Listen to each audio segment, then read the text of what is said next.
Welcome, welcome, welcome everyone to the Nexus Gaming Series. I am your host, DB Smiley. As we move into this match, looking forward to it. Do we have game sound? We do now. Okay, there we go. Game sound, caster. Anyway, we have bands on the Battlefield of Eternity and Volskaya, and we're moving into Dragshire. Calculated throws pick. And just to show you where these teams are, Calculated Throw currently second in Division C East. House of Chez right on that playoff line, but already some action here in draft as we're seeing Calculated Throw already throwing out what looks to be a target ban with the Gul'dan ban. We are seeing Kel'Thas being picked up as a ban on the other side. What is House of Chez going to ban next? House of Chez. I keep saying it's like Chez for some reason. House of Chez. Sorry, guys. But in fairness, your captain didn't want to be my friend, so this is what you get. Stukov ban. I didn't know I was playing for House of Chez at the moment. There is the Stukov ban, and we are going to see a Diablo ban on the other side. So now, first pick coming out here. Let's see what they prioritize. It is going to be the Haka grabbing that global. Going to be Mariner on that hero as the solo laner, although maybe we'll see some flex there. But on the other side, we've seen Whitemane being picked. So I'm kind of surprised to see this early a Whitemane. And then there's the Rexxar, who I believe is actually fuck busted right now. Like, he's actually very, very strong. And so I think that's a good pick on the map. They are going with some kind of build here. Very early Rexxar pick. No surprises coming. I don't even know how to cast a Rexxar. I don't think I've ever casted a Rexxar before. And there's the Joanna and the Rhaegar. So I really like the place Rhaegar's in at the moment as a support. I think he feels quite strong. And then the Joanna coming out as the tank. It's going to allow for good rotations, especially with the Rhaegar. Condemn with the Lightning Shield is going to take out the waves very quick. Could set up a very strong 4-man rotation here for the side of House of Chez. And they are going to be fighting an uphill battle, Calculated Throw, at the top of the division right now. But you got to get wins. You got to get wins to kind of stay in the playoff mix here. House of Chez currently right on that 8 line, just above the teams getting dropped out. So win here would go a long way towards that. There's a Vala ban. I am surprised by that, as I remember at the last second here to turn off my YOLO mouse. I know that it bothers the people I'm casting. Jaina gonna get the ban. I expected a Jaina ban. Mystic, pretty good mage player. The Vala ban is interesting. I guess they maybe expected that to come out. It could work. Vala can be strong if it's a double support comp. I don't trust the solo support Rhaegar with a Vala. Let's see, Mystic. Gonna grab the Anub. Expected to see Anub at some point. Anub, probably the strongest tank in the game right now, even over Diablo. Sylvanas is an interesting pick. Sylvanas really does a lot of AoE damage right now, late game. I think that's really her strength, is all that AoE damage. And it's kind of something that it's not like some obvious telegraph when it's coming in. Rhaegar can be okay against that damage, depending on his build. It'll be interesting to see. There's the Tychus and an Alarak. So, gonna potentially look for some ganks here. Some separation with the blow-up with Tychus. Condemn should help enable Alarak to get a combo off. But what's this last pick going to be? Presumably some type of single-target assassin, but maybe not an auto-attacker because of the Joanna. Though you kind of want to see it, but they need some kind of single-target, I think. Well, there's some single-target damage.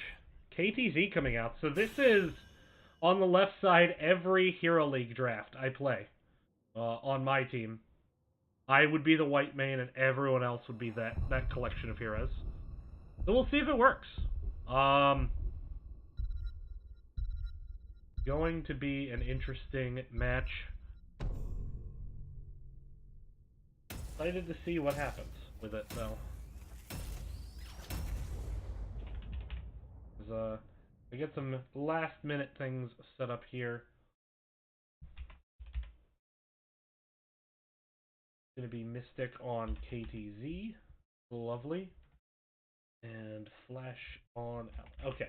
Sorry, I am talking out loud. It's been a while since I've casted. I've had quite an eventful month. I am in the process of job interviews and changing jobs and stuff, so it's been fun. It's why I haven't casted in a long time, but it is great to be back here at the Nexus Gaming Series, casting with these wonderful tools given to us by Falendrith Crow. Thank you guys very, very kindly. As actually, we're going to go ahead, remind everyone what the map selections look like. So this was Calculated Throws map pick. So this is of an interesting comp, but it looks like something they've kind of gotten up. I do like how the white main can combo with that root post 13, so we'll see how it goes. But we're going to move into the match now. Over here on the left side, it is Calculated Throw. We're going to go ahead and pop those banners up. We're going to have Mystic on KTZ, Grevant going to be on Rexar, Delaner, Dane Elor going to be on White Main, Scooty Puff Jr. on Sylvanas, Scooterman on Anub, and on the right, it's going to be up here in the top, Flash on Alarak. We're going to have Chez Mix. I keep saying Chez for some reason. I think it's French or something. On Joanna, and down here in the bottom, Death 13,000 seconds, I assume, and Mariners 005 and Caribou on the Rhaegar. Interesting. So we're going to see Hallarak in the soul lane and Dahaka potentially going to try to set up some gank rotations. As we look in the mid, Joanna just kind of baiting out some cooldowns here, but we are seeing Rexar and the real hero of the show, Misha, move up into the top lane. Bear finds a wild Alarak. Meanwhile, bottom lane getting cleared up here. They want to seemingly kind of get ahead in the rotations, and what they're going to do is a little stagger play, I think. Or they're going to keep 3 people bot and just let Joanna clear mid. It'll be interesting to see how this plays out. We take a look. Level 1 talents. Ooh, Righteous Flame. So is this the new hotness? I'm interested to see. Are we going to see a Righteous Flame paired with mana on E? I would still potentially expect to see High Inquisitor. But without that cooldown reduction, it can be a bit weaker. So we'll see, but Joanna soaking at the wall safely. But House of Chez doing a good, or excuse me, Calculated Throw doing a good job, not getting behind in the rotations, not giving up free soak. Now they're actually going to make a play here for this bottom camp, are they? No. No, they're not. Joanna soaking the mid. They were checking bottom camp, thinking that with so many red disappearing, that's where they were going. Joanna getting that clear mid. She can clear the lane at the wall very effectively. Up in the lane, she just doesn't really do enough damage. Meanwhile, Alarak doing okay into the Rexar. So it was kind of an audible pick, the Alarak, to kind of deal with the Rexar. And it's working quite well. Alarak going with that extended lightning talent. If he can get that stacked with a triple at some point early, ooh baby, a triple, it will not bode well for Yogi the Bear and his beloved human owner. KTZ, good chain combo, misses the root, good dash there by Death. Action's mostly down here, level 4's coming in. Hero Stalker coming in from Dahaka, so he is going to be playing aggressive, looking for those kills. They really are going to be playing that kill comp. Trying to engage and get some wins that way. Alarak, meanwhile, doing well into this Rexar in the top. It was a very good audible pick. In hindsight, just working extremely well. Meanwhile, Joanna Sylvanas in the most Hero League solo lane I've ever seen. Kappa. No, it makes sense with their comps to do it this way. I guess I would like to maybe see Dahaka more in the solo lane, just for the global ability. Not with Rexar against Sylvanas, but then again, he'd have a hard time soaking. He'd have to soak under the wall. But pretty much a stalemate at the moment. Both teams with their level 4 talents. Both teams soaking every lane with 1-1-3s. But Blue manages to get control of the top point. Are they going to be able to make a play for it? Alarak not able to kill Misha. Misha is saved. Everyone breathe a sigh of relief. Misha's fine. We're all going to be okay. The Misha is here. Calculated Throw, though, is positioned well on this bottom. Looking for the KTZ combos at the moment. Not really hitting them. Now, this talent is going to start doing a lot of damage. If Joanna continues to allow it to be stacked. As right now already up to 48 stacks. That is 24% damage. Joanna now rotating down, potentially looking for the engage, thinks better of it, now rotating back towards the mid. Alarak trying to defend up top. Meanwhile, here in the bottom, we have a tongue there onto Whitemane, but with the stun on the Tychus, no real kill pressure. Alarak goes down to Rexar up in the top, and that could be the crack that allows the opening. Ooh, Mariner coming in very aggressively, getting caught out by Anubarak now, focusing the damage up. There's a tongue on the Whitemane, but the damage so far has been on to the Anubarak. Whitemane going to be able to heal that up. Good mana management there by Whitemane. Not panicking, just healing just enough. And it is the E build. Okay, so maybe this is the new hot. Danalore, I am watching you. Joanna rotating top just to try to help Alarak. Looking for the bear. Combo's a swing and a miss there. But Alarak should be able to stack up well. Joanna needs to be careful, though. Joanna doesn't want to die here. Meanwhile, some soak in the mid going to be lost by the side. House of Chez. Calculated throw. Going to get control of this bottom point. Alarak up top. Fighting Misha. Not going to be able to control it. And this could be Sylvanas going to the channel. Joanna's going to need to step up. Joanna will be able to blind if needed. Going for the condemn. Sylvanas going to turn, though, try to get some damage out of her own. And going to force the engagement of the channel. There's the flashlight. Dahaka, meanwhile, moving on to the bottom. Anubarak gets to the point, but not before it becomes neutral. That's going to allow Joanna to back up for a bit. Dahaka now burrowing up into the top, looking for the Rexar. Can he get Rexar proper? It looks like he's going to be able to do it if he just lands the tongue. Lands the tongue, and that is a dead Rexar, and coincidentally also a dead Misha. So that is bottom point, or top point, now belonging to the members of House of Chez. Meanwhile, we have, in the bot lane, still being controlled here. KTC almost at the Ice Spike part of his stacks. Red not contesting a point yet. Alarak just free-soaking up in the top, trying to find level 10.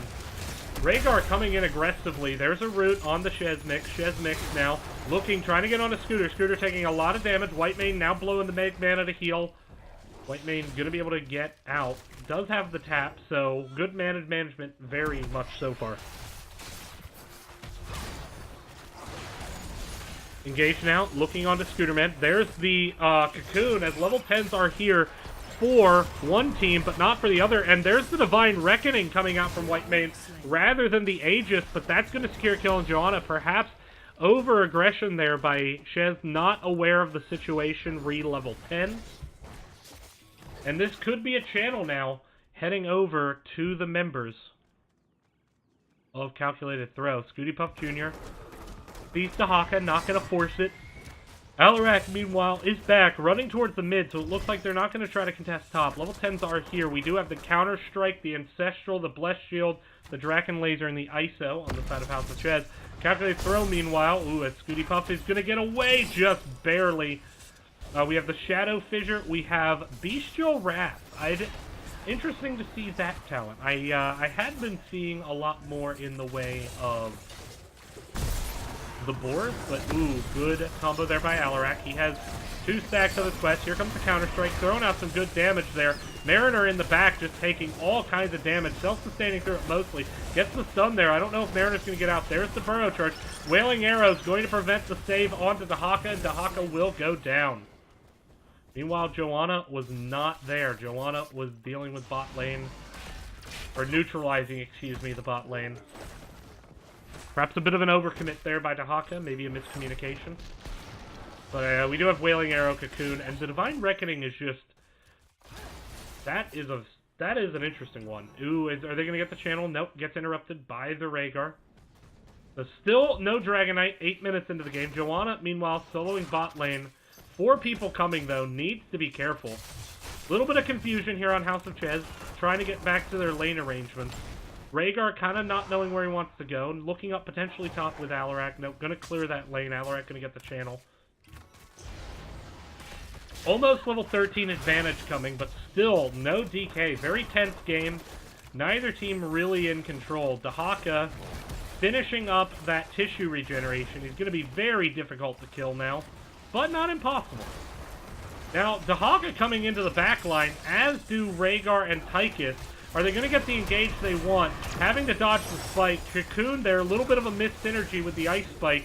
And now Scooterman is blocked out. There's the Divine Reckoning, though, and if no one gets out of it, then Whitemane can sustain for days, and Tychus stays in it too long. Just the amount of healing that you give out if you just stay in Divine Reckoning is insane. You gotta get out of it. And Whitemane doing a good job putting that in effective choke point. And now Scooterman looking for the engage. There's the Ancestral onto Joanna, but the red dragon. So after that fantastic defense for a long time, and the control of the bot lane, House of Chez upsets, I guess I should say, calculated throw, and manages to get the first DK. And now backs are coming in due to a lack of mana. And so while the Dragon Knight is going to take this bot wall, we are going to see mid wall, excuse me. Ooh, Dahaka needs to be careful. Taking cannon shots, has to back up. Now the cannon shots onto Joanna. DK, meanwhile, focusing this mid fort, trying to get that catapult advantage in the mid lane. I think I would have liked to have seen the DK rotate down. Ooh, Anubarak coming in the back, trying to come in behind. Alarak getting a bit low, needs to start walking out. Does get the fort, so there's the passive XP bonus and the catapults mid lane. We'll see if that becomes a factor here. Alarak gonna back up. And good disengage here. KGZ needs to be careful. Both teams gonna grab their siege camps. Rexar working the Bruiser camp at the same time. But first fort of the game, over to calculated, on calculated threat size. First fort in favor of House of Chez. Chez going to rotate into their Bruiser camp, likely going to send someone top to clear it. They should be able to get that advantage. Hard commit here on the bot lane to clear up the Siege Giants and maybe try to get some value. They could, once they see that Bruiser camp, try to rotate down and take it real quick. Looks like Dahaka is not, no one's going top to push with this Bruiser. And so Rexar will potentially just get the free kill of the Bruiser. And that's devastating when you just saw Joanna got taken out. Now can they get the follow-up onto a noob? Now Flash is low. Flash needs to be careful. The Wailing Arrow trying to get the finish on the Flash. It doesn't. Ancestral coming in just to save him from the poison damage. Dahaka in a little bit of an awkward spot. Does burrow. Now trying to move on to Scooterman. Meanwhile, Rexar pushing in this top lane the entire time. I don't think he gets killed. Divine Reckoning. Not going to hit anyone. Good roots there by Whitemane, though. But this whole time, Rexar is just free pushing the top, where it's all it can do, House of Chez, to defend bot fort. And, not a great situation, as they are going to lose some soak, and now Mariner in a lot of trouble. Burrow blows the essence. Joanna joining. They are really wanting this fight here.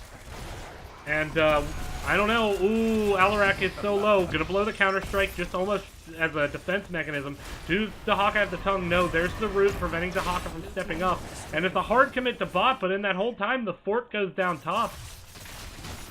This is House of Chez kind of just, I don't know if they're just getting out macroed here. I think that's fair to say. Alarak, meanwhile, though, doing well on his stacks. Moving back up top. We are seeing House of Chez commit to getting this bottom. They can't afford to lose it when the top is Rexar and Alarak is nowhere close. There's a Cocoon, perhaps a bit early, just equalizing a 3v4 in a situation where I thought they could disengage safely. Want to avoid fighting on this choke point. Whitemane will have Divine Reckoning up in another 20 seconds. Draken Laser now coming out. Again, I think these ults are just being blown a bit early. You want to hold them a bit to where you can get a good engage. 4v4 or 3v4 kind of stalemate here in the bot. But Alarak does possess the top lane, and Dahaka is going to get the channel. House of Chez is going to get the second Dragon Knight, and a good Ancestral going to make sure Joanna gets away. And now this DK looking like he's going to come bot, try to look at that bot lane. Meanwhile, though, Alarak does die for the DK up in the top lane. He says, make the sacrifice worth it, boys. Hard commit now to bot lane. I think if they had gotten this wall earlier, this could be a keep wall easy. But the DK's already half dead, and the wall just went down, and there's the power of Divine Reckoning, just forces a complete disengage. Meanwhile, Rexar is just pushing this top wall completely uncontested. You know, I'd like to see Dahaka using the global advantage a lot more on this map than what we've seen so far. And with a DK, they're not going to get a fort, and the other team is. So this is now the DK coming up to defend up in the top lane. This is just kind of disastrous macro here by the side of House of Chez, unfortunately. You know, with the death there by Alarak, they were pushing 4v4. The dragon was taking a lot of damage. Now the dragon rotates all the way from bot to top, and now is just kicking away Misha. I mean, Misha may go down here, but it's not the worst thing in the world, as he did not go any stacking talents, and even if he did, you have to kill Rexar to make them count. Hard commit to top fort. Meanwhile, though, Sylvanas going to take the siege camp and going to start putting pressure on this bot keep walls. House of Chez kind of getting out macroed here, in my view. Mid fort going to go down as well, likely. Or is it, no, they're going to turn their attention to this bot keep wall. And House of Chez choosing to go for a bruiser camp and sends no one back to defend this. Now Dahaka and Joanna are finally coming back, but this is quite late to me. I'd like to have seen Rexar just send the bear in there and just interrupt the attacks. But now, 5 people back, so House of Chez kind of falling in that trap of 5 people doing something. There's the ISO on the KTZ, looking for the engage here. There's a Wailing Arrow turnaround. Cocoon as well, disengaging. And Dahaka just having a hard time approaching this team with all the slows that are coming in. Shadow Fissure zoning further. Alarak gets the telekinesis, does not get the combo. Now Whitemane going to be the target. There's the slow onto Whitemane. Root there. Alarak not going to get the counter strike. Dahaka trying to come in, as is Rhaegar. Rhaegar did get the slow totem. There's a silence onto Sylvanas. Divine Reckoning, though, will keep her alive. Ancestral, meanwhile, being used on the Dahaka. And now here comes Rexar, and this is a 5v5 fight, but Caribou is just in a horrible spot here. Is Caribou going to be able to get away? Caribou is running for his life. Meanwhile, Alarak is going to go down, and now Misha is all over Tychus, and this fight is getting turned around here. Shadow Fissure going to get some damage there onto Tychus. Joanna trying to facilitate the retreat with that Condemn. Caribou is going to get away, but is Joanna? Good stun attempt, but Joanna had the Iron Skin up, but the slows are going to be there, and Joanna will go down. And Calculated Throw now has a chance to look to try to get this bot keep. Control both shrines. Rhaegar currently going to the top shrine, while it's a 2v5 engage here to try to save this keep. This is a disastrous macro decision. If Dahaka can get away, it's a miracle, but Tychus will not get away. If you're going to send Rhaegar top to get the shrine, you are giving up the keep. And you just got to recognize that. But we are seeing Calculated Flow make some good team fight decisions. They're able to hold their own in these 3v4s and 4v5s and not die. And then once the help comes in, they're seeming to just win the team fight pretty hard. And their macro play has just been very strong. So good map so far by Calculated Throw. Probably not as clean as they would like. They had some macro mistakes early. The losing 2 dragons wasn't great. But ooh, now Flash needs to be careful. This Flash is making a decision here. Without the rest of the team, Rhaegar is backing down here. Now thinking about joining the fight. Now gonna move on to this point and Hearth on it. Meanwhile, though, the engage onto Joanna, there for Cocoon, onto Alarak, and Mystic, though, not setting up the KTZ combo, running back to channel the point. Dahaka gonna have to defend the Rexar. Using the tongue. Ooh, and an ISO miss there on the side of Dahaka, and that could allow Rexar to get the channel. 4v4 fight down here. Just completely pushed in. That's the DK, and this is just going to come straight to bot lane. You know, they didn't get the mid fort, but you don't need the mid fort on this map. It's pretty much irrelevant, really. You rarely see the game end through mid lane. Almost always through bot lane on this map, and that's, I think, what we're going to see here. Level 20s in play. Going to be a 5-man defense. Draken Laser is up, but dropped a bit early. It's going to end pretty soon. They are putting it on the DK, but the DK could just right-click the core this time. Tychus once again caught in the Divine Reckoning, as is Alarak, but there is the Cocoon. A little bit of missed synergy. But now, Anoop into the back line. There's the Counter-Strike. Ancestral coming in on the Chez mix, but the core is down to 60% and dropping, and I don't think House of Chez is going to be able to mount a successful defense here. And that is going to be Calculated Throw, taking map number 1. So, strong win by Calculated Throw. They win the map, and we're going to go to map 2, so we'll be, I'll put up the stats page here in a second, but we'll be right back here on the Nexus Gaming series.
Welcome back, everyone, to the Nexus Gaming Series. Your host, DB Smiley here, bringing you some action in the form of map number 2 between Calculated Throw and House of Chez.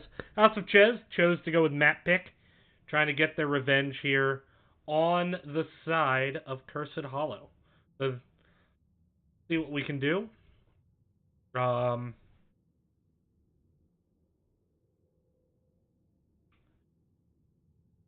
Will be an interesting match here in the domain of the Raven Lord.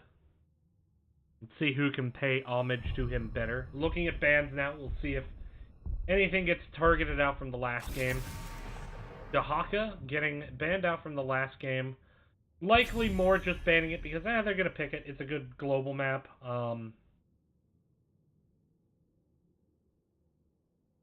Could be a respect ban. I think it seems more likely to be just, let's ban a comfort. It's good on the map. Garrosh going to get banned out here. Not wanting to deal with that. It wasn't shown last match, but this can be an easier map for Garrosh. Fighting in tighter corridors makes it easier for him to step up and kind of look for someone to throw.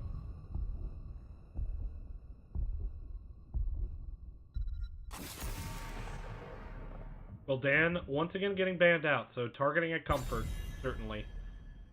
Kel'Thas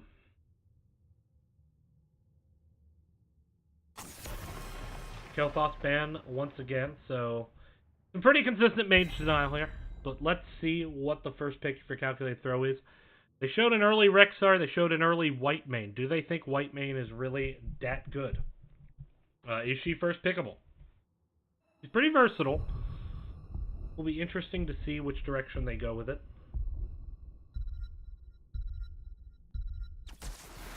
I hear the call. It is Rexar once again, so they really think Rexar is strong right now. And hard to blame them based on the results from the last game. Rexar played quite well, and it didn't really seem like House of Chez knew what they wanted to do with it. They kind of let Rexar split push for free a lot of the game. Alarak started okay, struggled eventually. They really needed that Dahaka to come in. Anubarak, gonna be the pick. Strong tank pick. Ragnaros. So maybe they're thinking, they're trying to solve this puzzle that is Rexar, and they're gonna look at the Ragnaros play.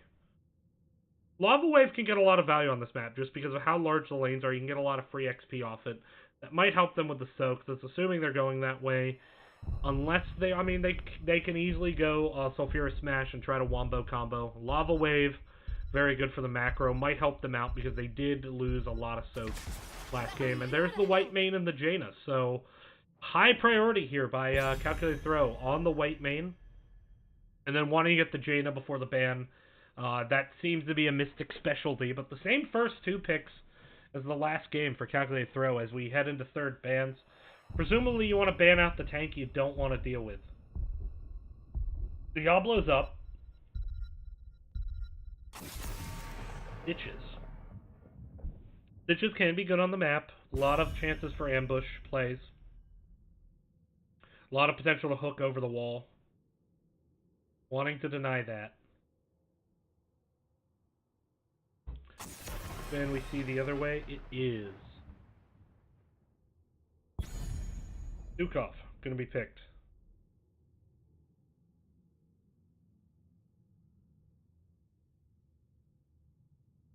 So, targeting Stukov here feels, There is always hope. The crusade calls.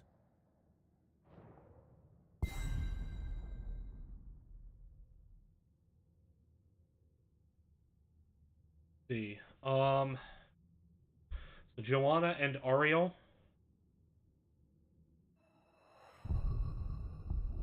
They have to go with a battery. Vala's gonna be up. Unless it gets stolen here. Draw. So not Vala gonna be stolen. Diablo. So Vala's up. Gul'dan is not. We are gonna get the Vala, so pretty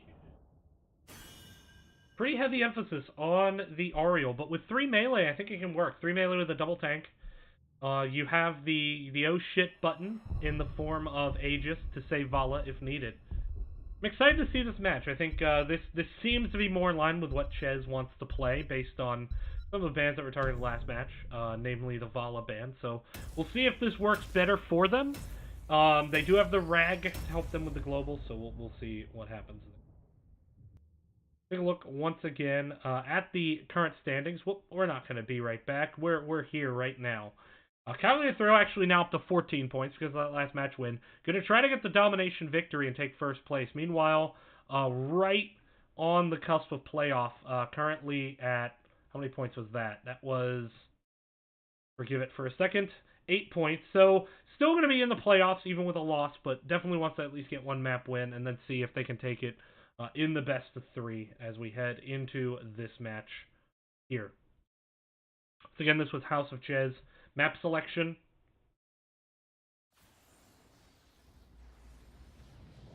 Here we go. Prepare yourself for battle, heroes. All right.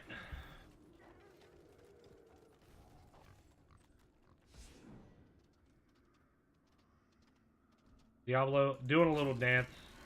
That was actually a pretty cool dance animation. I don't think I've ever seen it. But we are going to have on the left Scooterman on Diablo, Scooty Huff Jr. going to be on Thrall, Mystic going to be on Jaina, Danalore going to be on the White Man again, and Grevin going to be on the Rexar again. And over on the right, it's going to be Caribou and Ariel, Chez Mix going to be on Noob, Flash is going to be on the Vala, Mariner 005 is going to be on the Joanna, and Rag up top going to be played by Death 1300 Seconds. I assume that's seconds, maybe it's just Death 1300s.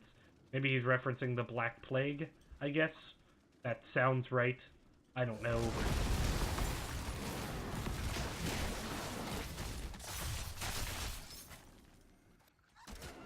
We'll see what happens. Looking at the builds. Ariel or Vala going with Caltrops. So normally with an Oreo, you want to see something like focus towards multi-shot build, but that could give some extra mobility that might be needed. But I would hope to see a multi-shot build, not like something like a Q build here. Oreo actually going with Searing Light, so trying to even get some damage off the field.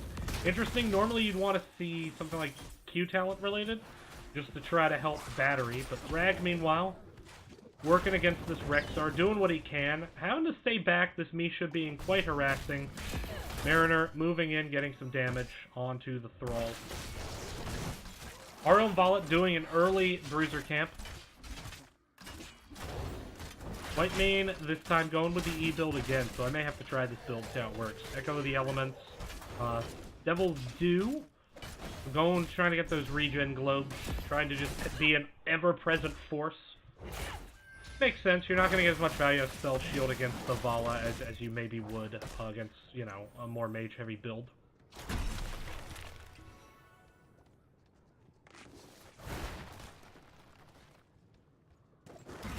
Let's see.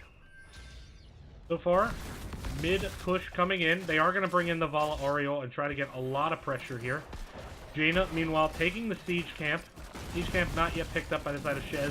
But they are pushing well into this Spell Shield. Jaina now coming in mid. Need to be careful of the flip over the wall by Diablo. Well, there's the gate down. Big blizzard there by Jaina. Hits 3. Stun there onto Diablo. There's another stun, taking a lot of damage, but the heals are there. White main with good on-demand healing right now. Gather tribute under my favor. Meanwhile, no level 4 picked by Rexar yet. It'll be interesting to see what he picks because the same basic attacks healing on Misha. Misha is currently dead, it appears. No, there's Misha. I didn't see Misha on the map. Ooh, meanwhile, though, Vala is getting engaged on here. Joanna is going to be able to join this fight and make it a 4v5.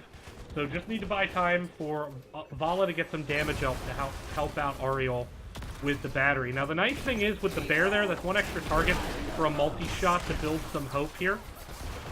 As we do see the multi-shot build coming out.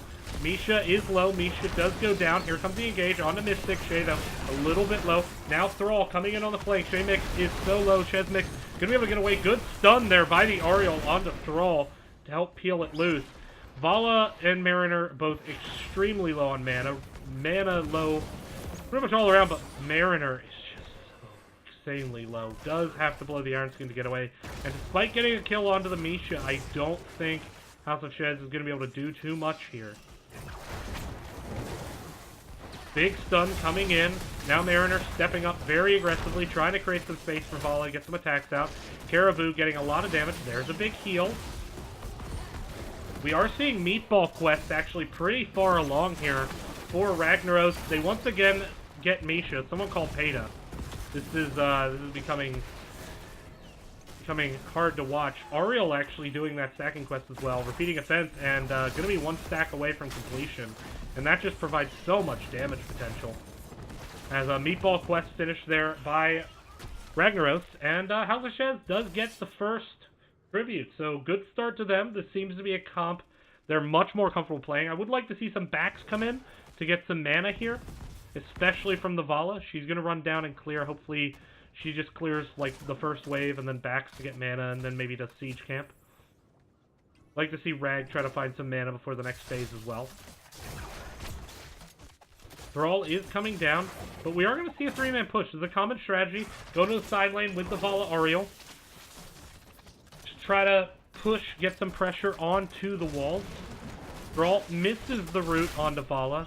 Gets turned around on, loses about half his health. Now White Mane and Jaina coming down. Rag still up here in the top.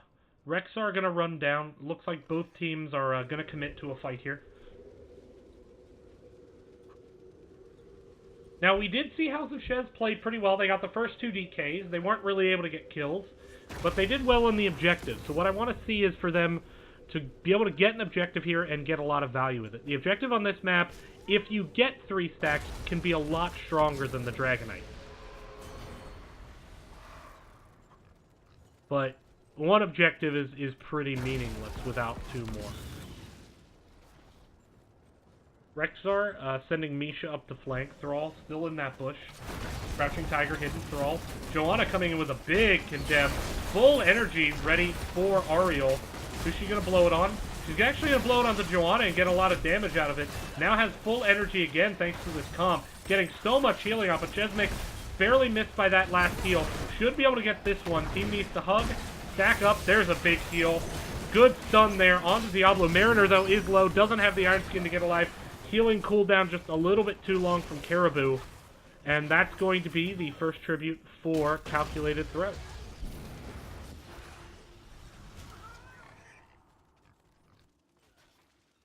Similar build. Actually, Whitemane going with Fanatical Power. Not going to go with the Cleanse here, despite the potential for a Blessed Shield or Noob play. Instead, wanting to get that extra spell power. Meanwhile, Siege Camp going to be grabbed by Calculated Throw. Nice, aggressive, cheeky move. And now they're going to potentially look at a Noob rack. And if a Noob blows Burrow Charge too early, good timing on the Burrow Charge. Would have been stunned to the wall. Got out alive. Gathers enough tribute this time. Right now, Joanna capping the bot. No one's soaking bot here, so it looks like we could see a slight advantage for Calculated Throw getting to 10. Actually, levels look quite even. But once again, last time, as soon as Calculated Throw hit 10, they engaged and grabbed a couple kills. So, if level 10 does indeed get here for Calculated Throw first, watch out. But it looks like Rag might be able to find level 10 up in this top lane. They're assuming they're going to take it. Alright, there's level 10 now. What are we looking at? Rain of Vengeance, Aegis, there's the Lava Wave, Cocoon, and the Blessed Shield. So I'm not surprised to see the Lava Wave trying to just get some added macro pressure here. Double channel here. Lightning Breath going to force the disengage.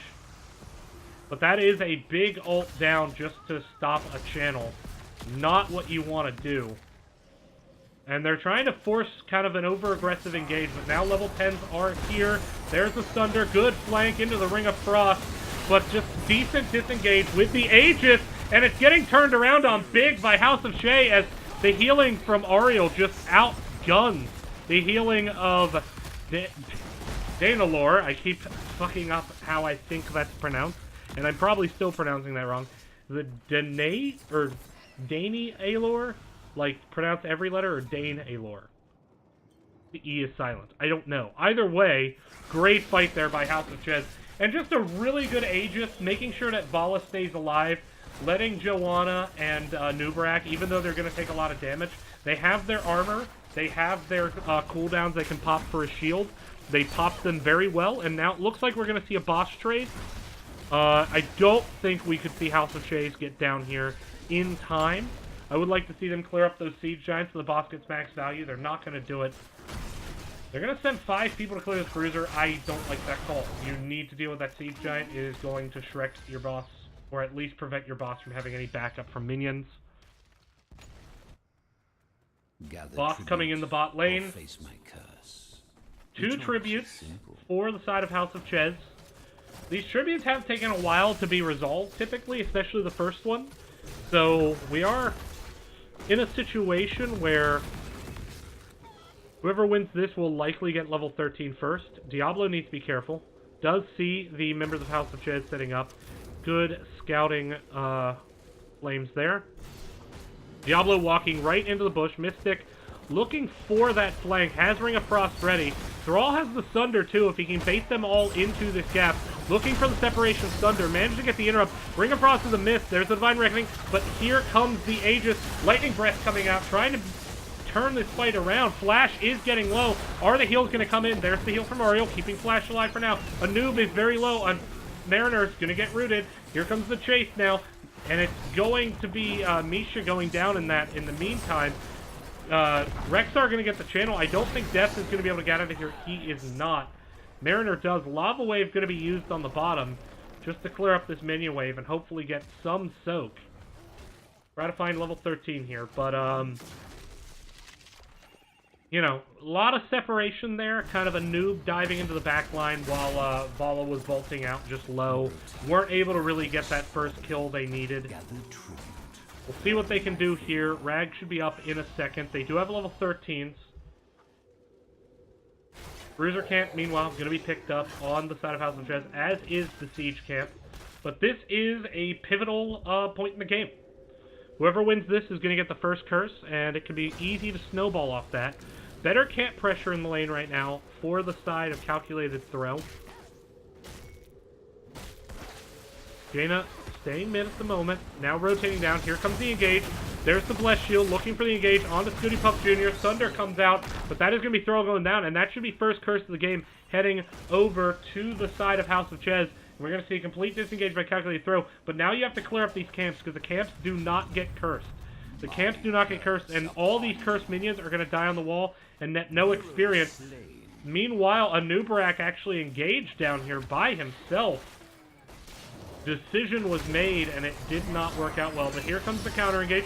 Ring of Frost does get dodged. There's the Divine Reckoning. Going to be able to back away, but Mariner is now low. Self-Aegis going to be used, and I think this was a mistake. I think this was a serious, serious mistake by House of Chez. When you get the curse, I think the best thing to do is to send someone mid and send someone top and clear those camps and get every ounce of soak you can and get level 16. Anubarak died under fort and died. Okay, the rest of the team comes in flanks now 4v4. It's not an advantageous fight. And they paid for it. They paid for it quite harshly. Lava Wave now being used in the mid. Not really going to get any hero damage, so questionable how much value it gets. Maybe disengages the fort dive for a second. But, My curse subsides. well, going down. Basically nothing gained off that curse. And that needs to be said. House of Chez got nothing off that curse. That top fort was down from the boss. They got nothing in bot lane. Bot lane's even pushed. They got nothing in mid lane. Wall was already down. That is deeply troubling. Boar's coming in with the flank, trying to get the engage. Separation there on the Chesmix. Chesmix now going to step back. Ooh, good Thunder into the Ring of Frost. A noob going to go down, and yeah, House of Chez showed some life here, but I think they need to focus on improving their macro play in those situations to get more value. Now they're just brawling, and that's the worst thing you can do in this situation, as Joanna's going to go down. I think we're seeing a lot of what we saw in the last game. House of Chez doing okay in the early game, but then they're too content to force things as 5-man groups. So, yeah. We'll see if they can come back in this. Level 16 is now here. Vala doing this camp solo. I don't know if she can.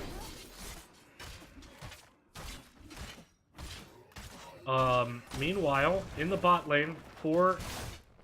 Yeah, she can. Okay. Meanwhile, in the bot, 4v4. Wall goes down, but keep defended. Bruiser can't picked up at the same time as Siege. Now both teams likely to rotate for their boss. Ooh, I don't know if House of Chez is rotating quick enough. And the problem is now, this shrine position, it's going to be very hard for House of Chez to take this camp and rotate down and prevent the curse. They're at least getting some minion wave value here. They don't get the good timing in order to get that extra minion wave. But, that is boss going to be taken, but there's no way House of Chez gets down here in time to stop the channel at this point. They need to get someone in the bot lane to defend. They need to stop doing this 5-man push. But, I think they're going to go for it. This might be some kind of all-in. Ariel is the only one backing at the moment. No, everyone backing now. They're going to head towards bot to defend this. Boss at least going to slow down the push in the top lane, but... And this camp going to slow down the push here in the mid lane. But, only for so long. Fight here in the bottom. There's Ragnaros coming in. Ice Block has to be blown there by Mystic. Does manage to get away. Ring of Frost coming out. Just kind of more of a hope and a prayer Ring of Frost than anything. Boss still low. If it gets the stun on Joe, no, Joe with the very last inch of Iron Skin.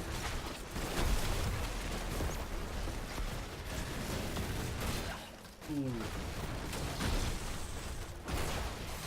And okay, so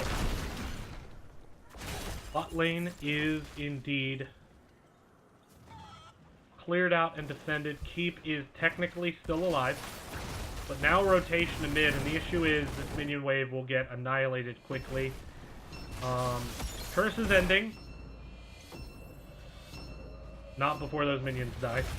Let the curse end. Someone's gonna need to come down and clear bot. Wins my favor once more, that is.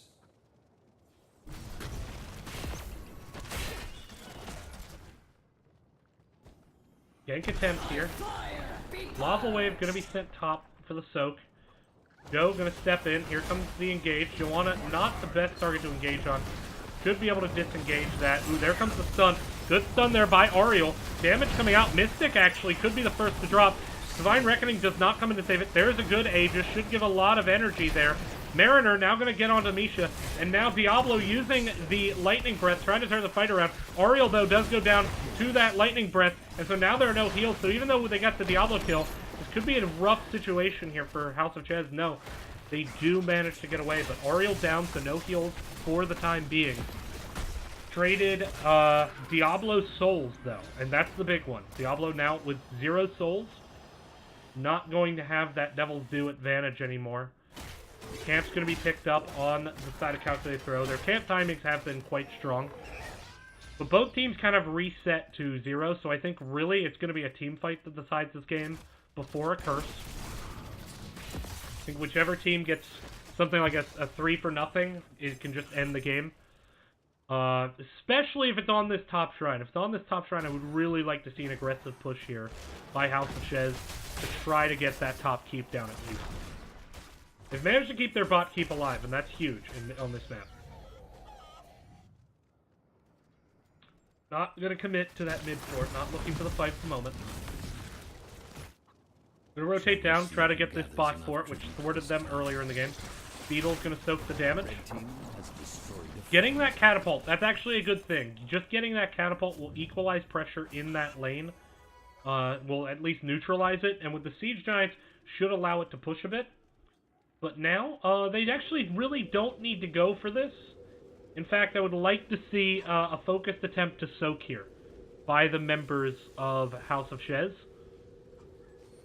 I don't want to see them go for this fight right now. I want to see them commit to soak, look for that level 20. They're going right now for the Bruiser camp. They did give up the channel. Is this going to get engaged on? Rexar is there. There's the stun, looking for the kill onto Misha. Misha going to be healed, going to be fine. And now a push mid. Now they could take a fight with this spell shield. 19 to 19. It would not be the worst thing in the world, worst idea. In fact, knowing that, I love this decision. Good decision by Calculated Throw. Going to rotate away. Meanwhile, Siege Camp now pushing in on the top lane. Lava Wave going to come up, is not going to stop it. Are we going to see a hard commit for this mid fort? Looks like we might, and that's actually going to put House of Chez in better position. So this is a much closer game now. They're going to have to win a team fight, though, and they're going to have to win it clean, I think. That Divine Reckoning level 20 is absolutely huge. We are seeing Diablo go with the Hellgate as well. This is a hard commit to keep wall. I don't know if I like this decision. They are in a bit of an awkward spot. They're trying to base him in. Rag going to go for... Ooh, there's the focus onto Ariel, but the heals are coming in. There's the shield. Ariel keeping herself alive. Vala, though, does go down. Rag not going to be able to save enough, but there's the stun with the Lava Wave, chunking out a ton of damage, and White Maid's going to be the next fall. And Mariner is still alive, below 500 health, and it's Buff Jr. is going to drop it. So while Vala goes down, they got a ton of value off the Ragnaros, and that actually was a good fight. I'm a moron, because that was a Ragnaros heroic core right there. Why are they not going top? And they're going to take boss. Okay. I think I would have liked to have seen them keep, but we'll see if this boss gets a lot of value. They could double boss and then push with the top boss. That is an option. Vala will be back up to help them burn the top boss, and it will have to be defended, this bottom boss, by the members of Calculated Throw. That was just a good fight there, and a great heroic core by death, as well as the lava wave just getting a ton of value with the well-timed stun. A little bit of tunnel vision there by the members of Calculated Throw. Are they going to go for the curse, or are they going to go for the double boss play? Vala is up now. Looks like they're going to leave Joanna bot to try to get the channel while they go for this double bot play. I do want to see Joanna leave if she faces any resistance, but I don't think she will.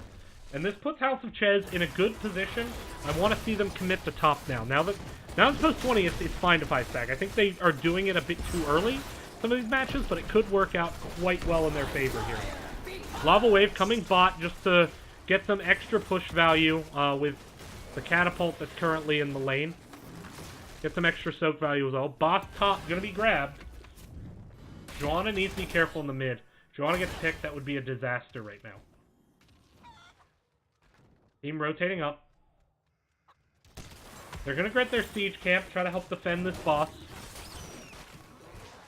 And I like the lava wave in the bot lane. Bot lane is where you're weak. Keep that lane pushed out so there isn't a chance to make, you know, the keep play quickly and stealthily. Rexar coming in. There's the stun, but Vala turning around. Misha is going to go down. And we do now see a tribute come up. A little bit of indecisiveness. Are they going to commit? Looks like they are. Here comes the commit.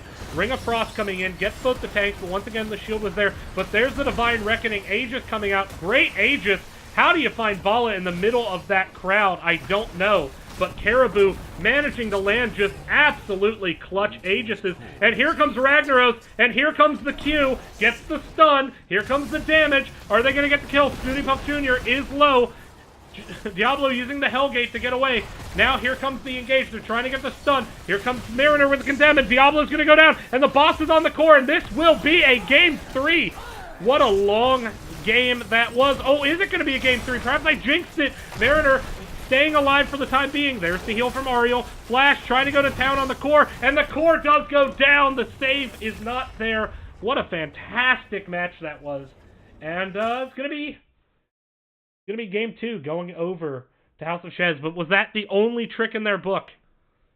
We'll find out as we head to map 3. We'll be right back here on the Nexus Gaming Series. Stay tuned.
Welcome back, everyone, to the Nexus Gaming series. I'm your host, DV Smiley, as we move into the ultimate game, game number 3, the one that will decide this series, as we definitely saw House of Chez have some sloppy moments in the last game, but come back very strong in the late game, win a couple of fights, get a couple of advantageous 2v1s, turned it into that fantastic 3 or 4 for 1 in the mid with the Ragnaros. Great play by Death 1300s. I keep saying his name differently because I just don't know what to call him. There's the Oriole ban, and God, you have to give the respect ban. Caribou's Aegises won that fucking game. I mean, they were so on point. White main ban coming out, not wanting to deal with that again. But you just have, and wow, we are getting a support choke here. Goodness. But my goodness, some of the Aegises where Vala was found in the crowd like that, that was just phenomenal. I don't know how you actually do that so consistently and so well. They were so stacked up that I can't imagine hitting Vala, but every single time Vala got the Aegis, Vala got kept alive. And it worked out just phenomenally. Alex Strasza, gonna be the pick. Good pick onto the map. We're gonna see the Diablo pairing. It's a very common pairing. No, we're gonna see Joanna come out. Interesting.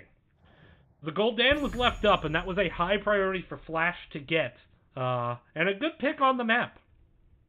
I expect we'll see a Jaina ban come out the other way, although I will say the Ray of Frost managed to only collect tanks, and they had good tanks to kind of deal with it, although Joanna now picked up by the other team. I'd like to see an Anub'arak and a support here. You don't want to get support choke further. And there's the Ana, and that's a fantastic choice. Nano Boost, Gul'dan, Eye of Horus, of course, still banned by the Nexus Gaming series, but you don't need it. Eye of Horus is good, but Nano Boosted Gul'dan is better. And I'd expect to see Jaina ban. What do they pair with that, though? On this side, I would expect to maybe see... I'm dealing with the Rag. I like that. The Ragnaros kind of bailed out House of Chez on some of their weaker macro play by giving them that free soak off the lava wave, which really contributed to their experience lead at times. So I think it's a good decision to ban that out and force House of Chez to show that they can play a macro game better than they've played it so far. Jaina ban, as expected. Targeting Mystics heroes. A lot of mages off the table. There's still a KTC up, though. There's a KTC available. And we saw Mystic play that in Game 1.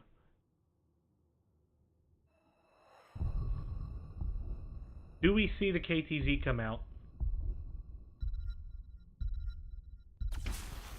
Artanis, going to be the solo laner, Tychus. So definitely going for some separation blow-ups. You do have the Alex Strasza slows to follow up.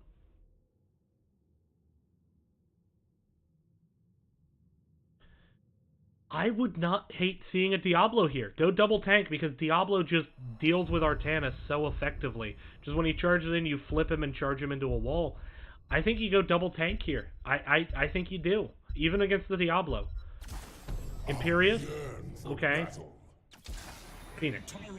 I did want to see a ranged assassin, either Raynor or Phoenix. I do think Phoenix is a bit better on the map, so I like that pick. Imperius is a better solo laner, and then certainly I guess what I was thinking was if they went Phoenix, they could put that in the solo lane against Artanis, but it's going to be the Imperius. They don't really have a single target blow-up to destroy that. They have 2 sustained damage dealers.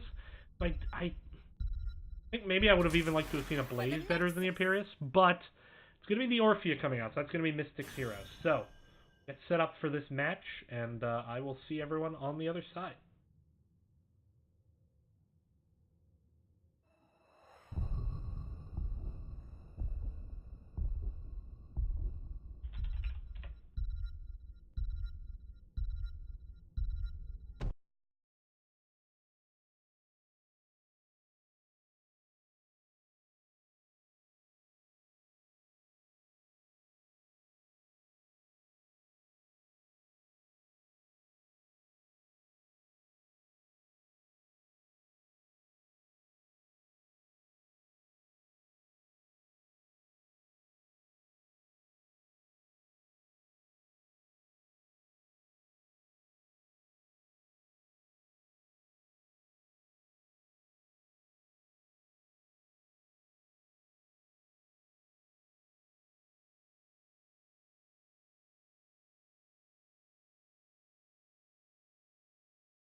Alright, and we are back here. Give me 1 sec to just get everything squared away as I take a look and make sure everything's set up correctly. Looks like we are. Alright. So, moving into the final set. Gonna go ahead and introduce the left side. It's gonna be Mystic on the Orphea. Dana on Alex Strauss, Scooter Man on Joanna, Scooty Puff Jr. on Artanis, and Grevin going to be on Tychus. And on the right side is going to be Death 1300s on Imperius. We're going to have a Flash on the Gul'dan, Chez Mix going to be on the Anub, Caribou going to be on the Ana, and down here in the bot, it's going to be Mariner 005 on the Phoenix. Here we go, level 1 talents. Gul'dan going with the Q build over the E build. Interesting choice. It does force him to position a bit aggressively into that Artanis. And we know Artanis is going to be looking for those swaps. But already, side lanes being soaked. We're seeing House of Chez avoid that middle. But already 7 stacks here for Gul'dan. That added range will help out later. And it certainly gives good Shrine clear. It will pair well with the Nano Boost. So I think Q build's underrated. I think I would like to see it more often than I do. I expect to see a grenade build out of Ana. So far, nothing overly shocking. It's going to be important for Alex Strauss to stay in the back and stay safe. There is a good swap onto Flash. But Noob coming in, has the peel out. Damage turning around. I would have liked to have seen a harder commit there, though. I don't think the healing was there for Flash. And Flash still positioning aggressively. Already up to 11 stacks. But Alex is going to have to keep herself very healthy. Until level 7, she's not going to have great healing, but if she can stay in the back post level 7, she'll be incredibly good at healing. This usually Q build pairs well with Lifebinder because you can use it to heal yourself up if you get low in a fight by just Lifebindering off a healthy ally.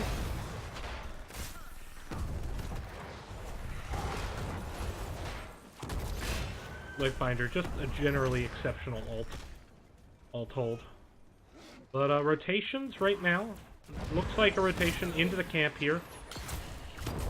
But this is going to get scouted. Joanna is stepping right up into this.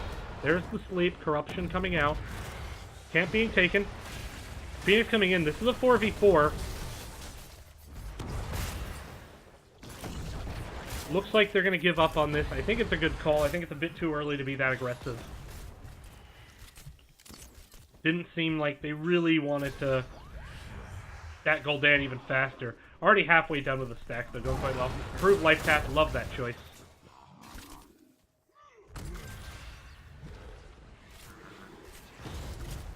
And there we go. So, even more Qs coming out. You get a Q, you get a Q, everybody gets a Q.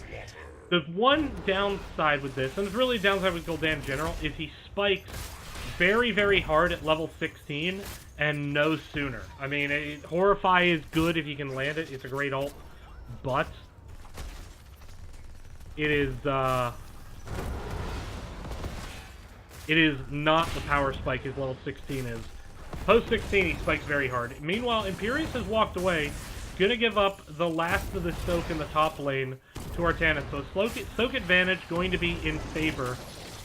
Ooh, but here comes the engage on the Tychus. There's the sleep, has the healing reduction, but going to stay alive for the time being. And Alex really committing, exuberant, so gonna make sure to have to keep herself healthy in these fights. Cannot take the poke from the Gul'dan. Anubarak having to burrow out. Now Imperius in a bad spot, does not have an escape. Lewis Spear walking in on a though, getting a lot of good healing out.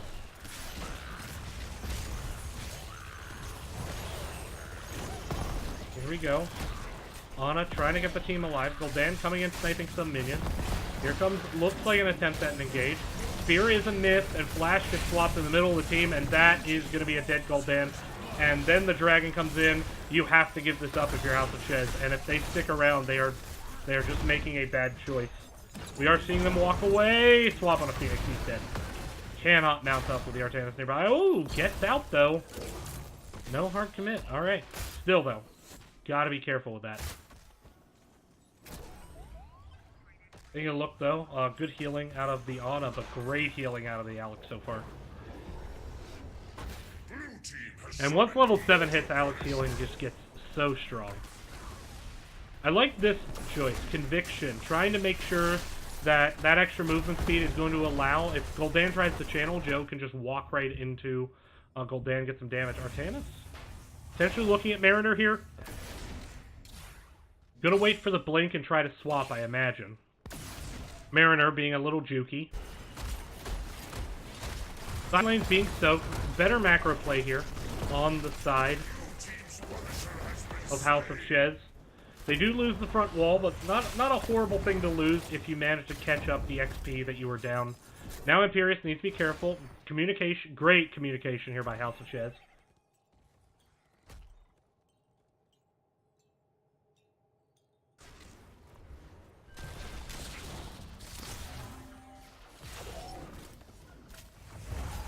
As we take a look, Scooty Puff Jr.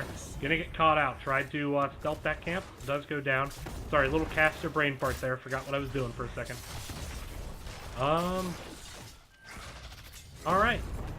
So, House of Chez looking to make this a series. They were the underdogs here, but if they get a win, this would be huge for their playoff chances. Very much putting them in good shape to make the playoffs. Only 3 weeks to go? 4 weeks to go. This is round 5, so counting round 5, 4 weeks to go. But you got all this flex games, too. A good position. There we see Siege Camp taken by both teams. Gul'dan needs to be careful, needs to avoid the swap. Do not want to see Gul'dan step back up here. Chez Nix is low, needs to get mana before the next Shrine phase. Gonna Hearth, like it. Much better macro decision making this time around by House of Chez. Although they are abandoning bot to go for the gank on the Tychus. Let's see if they can get it. Sleep Dart the miss. That's not gonna be helpful to their goal. There's the corruption, getting a lot of damage out, but I don't think it's gonna be enough. Well, Dan has finished his Q quest though, and that's gonna help out. Meanwhile, Phoenix getting caught in the middle and does go down. Bad Phoenix. Imperius will be the next to fall, most likely. No, had the spear, dodges the swap. Okay. House of Chez, still okay. They're going to hit level 10s now. What is Death doing? Death, back up, please. Please back up. Please, sir. Level 10's here. Cocoon, Nano Boost, as expected. Horrify, had to be the Nano Boost. Eye of Horus is banned. Salvo, and we are getting Angelic Armaments, I believe? Yes, Angelic Armaments. But Joanna is now going to invade this camp, and more members of the blue team here than red team. This should be a cap, and indeed it is. Good steal, but there's the Horrify with the spear, and Mystic is going to go down, gets separated out from the team. Now Artanis is going to follow, and that was a fantastic ult. Good ult there by Orphea to try to get some damage, but it's just Ana healing it up so quick. Now it looks like they're more worried about clearing up the camp than kind of following up this engage. I would like to see a quick move at the top to get a bleed onto this shrine. Scooter, man, gonna have to back, get some mana. Gul'dan gonna start clearing out this shrine. I do want to see Phoenix away side soaking while blue team's obviously doing it. But that was a great fight there. Great Horrify by Flash. That was really a winner. And, you know, really committing to this. Going with the hunger for power, the extra spell power here. Normally, I don't like to see that taken with Q build. I like to see the CDR, but with E build, excuse me. But since he's not going E build, he's going Q build. I think that's a great talent choice. Phoenix is gonna die. Stayed too long. The rest of the team was retreating. Phoenix just did not get the memo, or got dismounted. One of the two, but not a great engage. And at this point, they need to send someone away to side soak.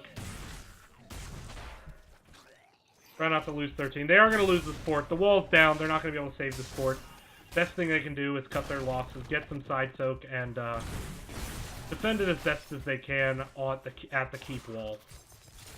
Trying to defend at the fort is going to be suicide. I really hope they don't do it. Gul'dan now rotating back up top. Imperius going for the side soak.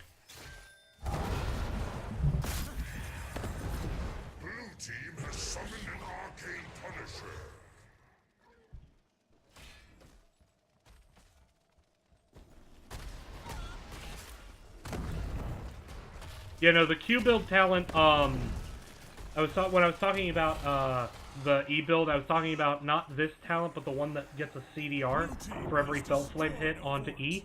I typically like to see that. At level 13, the big one, or at level 16, the big one is, because he's going Q build, of course he's not going Echo Corruption.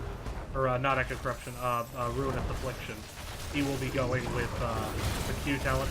And if they can get a good stack, it will work out quite well. Phoenix is flirting with disaster. This is the Arcane Punisher, so it does chuck out quite a lot of damage. Good healing here out of Ana. Ana also spiking very strongly at 16. Decent defense, about as good as you could ask for, given how that situation started with the kill onto Phoenix. They managed not to lose keep. They do lose keep wall, but as long as you keep that keep up, you're okay. Imperius needs to be careful now. Rotation coming around. Looking for this mid fort.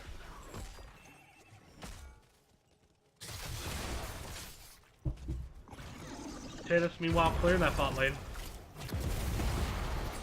Take a look at the damage. Gul'dan doing quite a lot of damage. I mean, just quite a lot, but Alex managing to heal it with that Life Blossom talent. Did go Cleansing Flame, though. I mean, I get it when there's, you know, you kind of just want to, like, dive into the enemy team with the Orphea, with the Arcanist, with the Joanna. So that can work. I don't know, I like Lifebinder with Q-Build so much. But the big one was that Eternal Feast. We did see that up in the top actually do a lot of damage. I didn't call it out. That is another interesting challenge.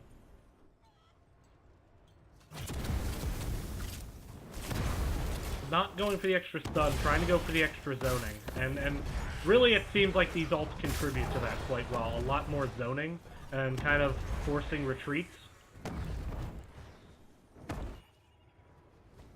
And they have a lot of tools to do that. They have the Alex Dragon, they have the Eternal Feast, they have the Blind, and they have the Sword. So a lot of ways to control the Shrine and force a retreat. Noob just playing with Joanna in the bush as the Bruiser camp gonna get picked up top. Meanwhile, though, great macro choice. Let's come down. Let's take this mid fort. Get a Kata in this lane. Are they gonna get the engage though? If they get an engage here, it's gonna be bad. Eternal Feast gonna zone. Only gets one hit down, and they get the fort and are gonna be able to walk away. And Phoenix now rotating late to the fight. At that point, I'd rather see Phoenix top and just clear up the Bruiser camp because his Bruiser camp is getting destroyed.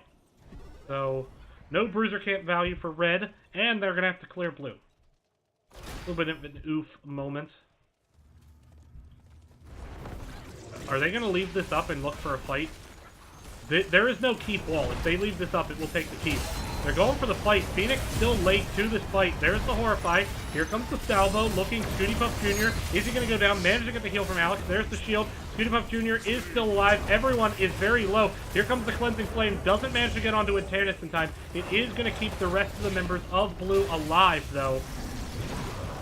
Eternal Feast going to force the disengage, but now this Bruiser camp with a catapult on the top keep. This keep will go down if they do not address it, and I don't think anyone's going back to address it.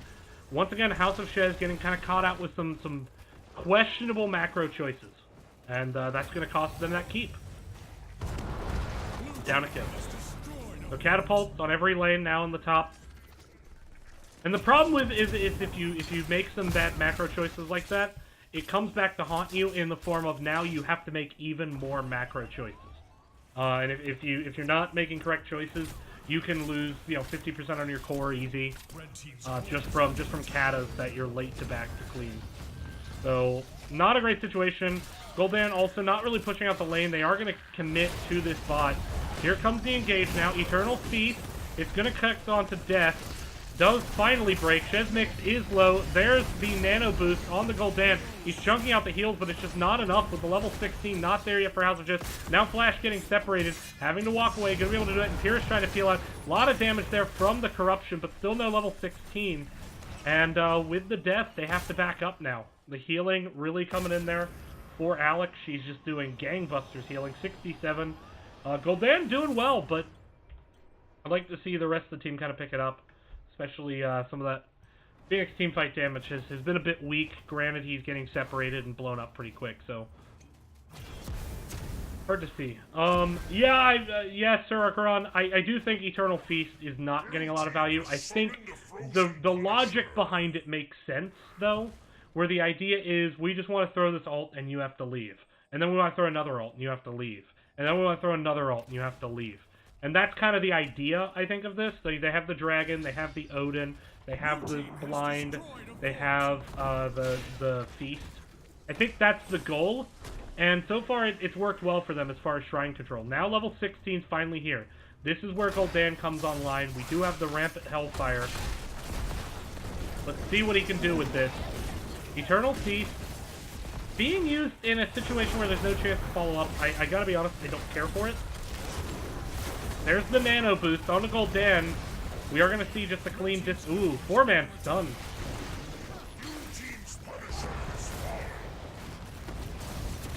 We're gonna keep an eye on Gul'dan, see what he can do as far as damage. I really like that Infested Tychus skin. It's so good. But top lane now, 3 Katas lined up in it. Gonna have to send someone to clear that up. And House of Chez once again kind of falling into, alright, everything we do together. I think at this point they need to do a better job soaking. I think they need to have someone in bot making sure they don't lose this soak. And right now, because they're rotating at 5, they're not getting that soak value, so they're going to be down a level thereabouts, which means they'll be down a little bit more than half a level come 20. And that is not bueno, because the shrine will likely coincide with right before we see the members of Calculated Throw hit 20. Calculated Throw, meanwhile, playing a strong game. Looking now for this fight. With the XP lead, this is aggressive. Here comes the engage. The blind is there. Artanis diving into the backline. There's the cocoon. On to Orphea. Gul'dan now stepping up. Anub does go down, but Gul'dan starting to truck out damage. And there goes Artanis, but the Eternal Feast is feasting eternally. And now the heals need to come on to... Ooh, there's the Cleansing Flame. And that's going to be Flash going down. I was going to say that was a questionable fight choice, but I think it was played questionably also by House of Chez. Is this a game-ending situation? Alex is up, but it's 4v2. You don't really have an objective to push with. Do you take this opportunity to just get the camps and race to 20? No, it looks like they're going to push for this. The noob will be up in 13. And, oh no, not the wishy-washy decision-making. Oh, it's the wishy-washy decision-making. We're going to go. No, we're not. Yes, we are. No, we're not. Oh, boy. You could have done so much on the map in that time, because now Anubrak's up, and you basically pushed in top a little bit more. And that's it. Should still be able to get the siege camp. Should even be able to get bot siege camp, but I just think they could have like pushed this keep wall, got some value there. Open up, because the next Punisher's mid, so pushing the mid keep wall would have been valuable. I think at this point, level 20 is on the horizon. If they take a fight here, that's a horrible choice. I want to see a disengage right now. Okay, we're getting that disengage. Are we? I really want to see a disengage. There's the Eternal Feast. Ults are being blown. They're fighting before 20. Horrify. Ooh, that's a miss. I think he ult hard, and he did not mean to. Here come the Qs with the nano boost, though, and Mystic is going to go down. And this was a mistake on the side of Calculated Throw, as you have level 20 within just a pube hair's length, harkening back to Season 1 casting, and you give it up to take a fight and lose. But someone needs to come back. 2 Katas on top, siege camp here in the middle with a Kata. Someone needs to clear these lanes up, and no one's doing it. They're really going to hard commit for this Punisher, but the wall's still up. Until this wall is down, Punisher's not going to get much value. 3 Katas now on top. If someone doesn't hearth right now... Okay, Mariner's hearthing. Thank goodness. He needs to get this down. Getting in position to do it. This is the Arcane Punisher, though, so it is quite powerful. The question is, will the follow-up be there? There is a wall still in the way. Phoenix currently having a cleared lane. Artanis backing here. Getting that side push. The wall is going to go down. Punisher already down to about 75% health. Keep an eye on this Punisher. Down to about 8k. Half health now. Already just taking so much damage. There's the Eternal Feast. Gonna miss. Here comes the stun. There's the engage. Horrify, though. Blowing people the wrong way. Gul'dan just getting a lot of damage with that rampant Hellfire, though. But the fort is still up, and actually Anna is going to die to the fort. That is just...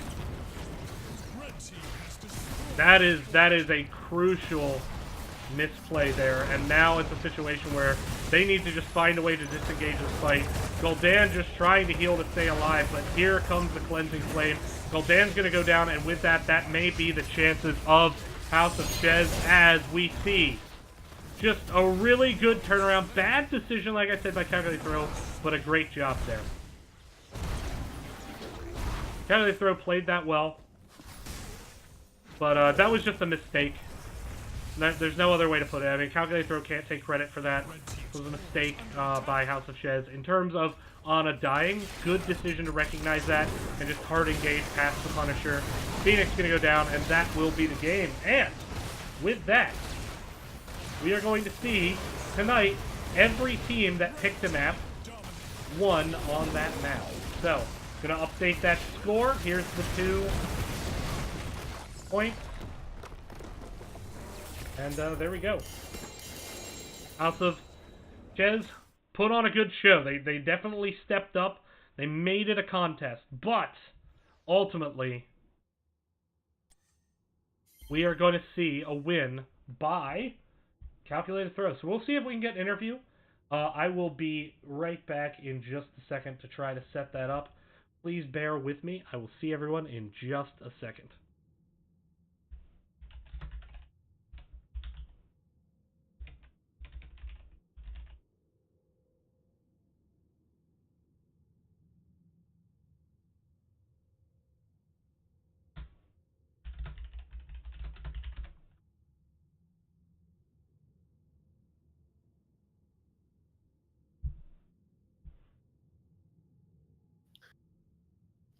Hey, DB.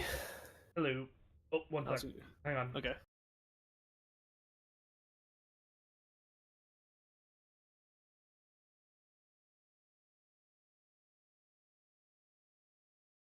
Alright, we are joined by Mystic of Calculated Throw. You guys got everything you wanted there from House of Chez, but you managed to come out on top. What do you take away from this series? We did pretty good. I think we were a little sloppy on some things tonight, but the team listened. We rallied behind some calls, especially in game 3. We just had to back off and play it safe after we lost that team fight, unlike the way we did it in game 2. So we turned it around pretty good in game 3. So let's take it to that game 3 decision. I kind of commented on this, and I apologize if it comes across as harsh when you watch the replay, but you guys took that fight in bot lane. You were quite close to level 20. Do you regret not waiting? You're in here. Sorry, should I jump out? Yes, you should jump out. I'm not doing coin flip. I actually told them to back out, and I believe they got a stun on somebody, so we turned to try to fight. Mm-hmm. We were trying to actually wait till 20 because we had another wave coming in. Yeah, I was seeing you guys backing up, but then you kind of re-engaged there, and you kind of paid the iron price for it. But you managed to recover. It was probably Artanis swapping somebody. Yeah. And one thing I want to ask is who is shot calling your macro most of the time? Me. Okay, I want to give you credit for that because you guys definitely out macroed tonight, and I think that's how you managed to. Even though that game 3 had a lot of close fights, you always were in a better situation. I think it comes down to the macro call, so they were quite strong. Well, thank you. So with that, game 2, where do you like? You guys struggled a bit, but really just what do you most attribute the game 2 loss to ultimately? Diving their team under our ruined fort when they have Ragnaros with his D up. Yeah. That was a good fight. I do think, though, and I saw the respect ban, so I do think you want to give a shout-out to Caribou's Aegises. Definitely. Their Ariel was definitely a strong point on their team. We talked about that before draft, looking through everything that they'd picked. We felt that going into Curse, we had a game plan that would work on it, and we did. The Ragnaros actually kind of caught us off. We don't fight again. Ragnaros didn't come out that much, and we made that crazy dive under our own fort with him having his trade up, and they had they had Joe and a Nubrak to isolate our team out pretty well. Yeah. So they did a really good job working around that, especially in that team fight. We weren't able to really get to their Vala, so they played that very well, and props to them on that. You guys put a lot of priority on the white main tonight, and I was actually fascinated to see the E-build, and I may have to give that a shot myself. But the other hero we saw a lot of priority on was the Rexar. Tell me about why. Rexar's in a really good spot right now. Grievant is really strong on him. You saw in game one how he held that top lane no matter how many they threw at him pretty much. I mean, they got him like, I think once, but he was able to hold him down. Rexar is just in a spot where he's taking camps really fast. Misha, even though Misha's AA's got nerfed, the overall stun damage and the amount of stuns she can throw out now has been upped. And Rexar, of course, having more damage on himself now means he's not just sitting there kind of running around Misha. He's actually able to output some damage. And he just his camp taking ability really is, and his ability to hold that top shrine is why we like him so much on Dragonshire and why we took him on Curse just for camping. And All his right. solo, Oh, go ahead. and his solo lane capabilities. All right, well, with that, the floor is yours for shoutouts. Shout outs to Chez. They looked really strong tonight. Guys, just keep it up. Try to work on that macro a little bit. I think you guys will be in good shape. Shout out to my guys for keeping strong after the drop in game 2 and staying focused. Shout out to you, DB, of course, for the cast and all of NGS. Keep it up, guys. It's fun. All right, well, with that, I'm going to get set up for the second match of this doubleheader. It's going to be Reborn Knights Red versus Soak Every Lane. So come back here in about 10 minutes for that one, maybe 15, and I'll see you on the other side. Thanks for coming along, guys.